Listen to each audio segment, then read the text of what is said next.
In John chapter 4, Jesus is walking with his disciples. While they're heading back to Galilee, they decide to make a stop over in Samaria. Jesus' disciples end up leaving him, and he finds himself alone at the well of Jacob.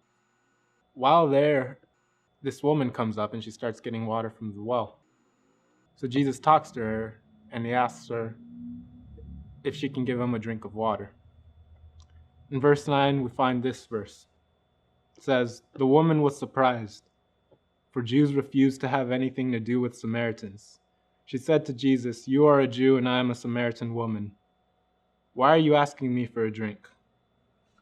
So the thing is, back then, Samaritans and Jews, they didn't get along. They thought of each other as inferior to one another. Jews looked at Samaritans as dirty, below them, a waste of space. They didn't give them the time of day. As a matter of fact, it was strange that Jesus was there in the first place because a Jew would completely avoid Samaria if it was in their way. Instead of going through it, they would walk around.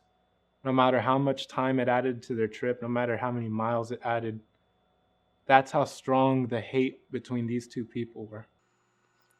But Jesus didn't care. Jesus goes there. He doesn't just go there, he talks with a Samaritan. He doesn't just talk to a Samaritan, but he asks the Samaritan for something. Why did Jesus act like this? Why was Jesus not affected between the hate between these two groups of people?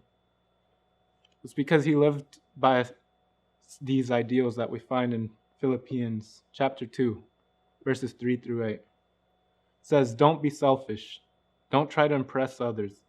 Be humble, thinking of others as better than yourselves. Don't look out only for your own interests, but take an interest in others too. You must have the same attitude that Christ Jesus had. Though he was God, he did not think of equality with God as something to cling to. Instead, he gave up his divine privileges. He took the humble position of a slave and was born as a human being. When he appeared in human form, he humbled himself in obedience to God and died a criminal's death on a cross."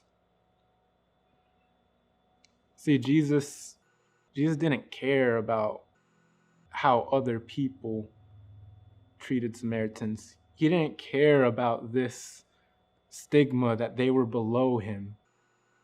And he was God. If anyone had the right to say they were higher or better than anyone, it was him. But no, he didn't look down on anyone. He didn't see anyone's interest as less than his own. As a matter of fact, he was interested in others. Right there it says, don't look out only for your own interests, but take an interest in others too. Think with everything that's happened this past week, a lot of it has to do with that. Are we not taking an interest in each other anymore? Are we not looking out for each other anymore? Are we avoiding each other? Have we been avoiding each other all this time? As Christians, have we gone into Samaria to talk to Samaritans? Or have we just walked around? Have we just looked the other way? You know, when I was in high school, I went to church, but I wasn't saved. I didn't live a godly life. I didn't pray every day. I didn't read my Bible. I went to church to make my mom happy. But one day, I got to school early and I thought, hey, I'll go check out this Christian club thing that they're doing in the morning.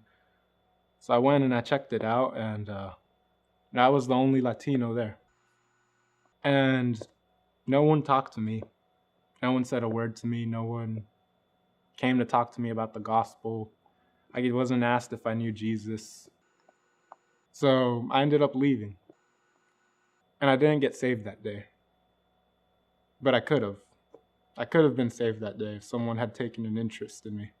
And how many times has that happened? Church, I think as Christians, we got to start taking an interest in Samaritans. As Christians, we gotta fight back against that stigma that we've become so known for, as seeing others as inferior, as thinking ourselves as better or higher. I think we gotta start listening to what Jesus commanded us to do in John 13, verse 34. He said, "So now I am giving you a new commandment, love each other. Just as I have loved you, you should love each other." Right now, an entire community in our world is in terrible pain right now. I think the church has to help. The church has to be there. The church has to support.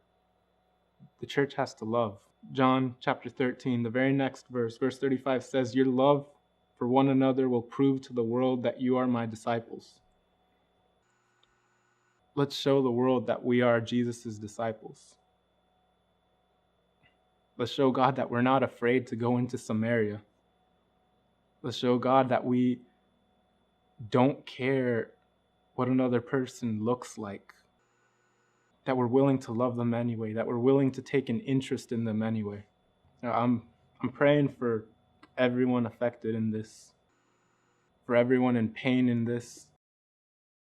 I'm praying for George Floyd's family, and I'm praying for those that are out there standing up for what's right in the right way. And I pray for all those people who aren't abusing the power that they've been given. I'm praying for all of us that are standing together for what's right.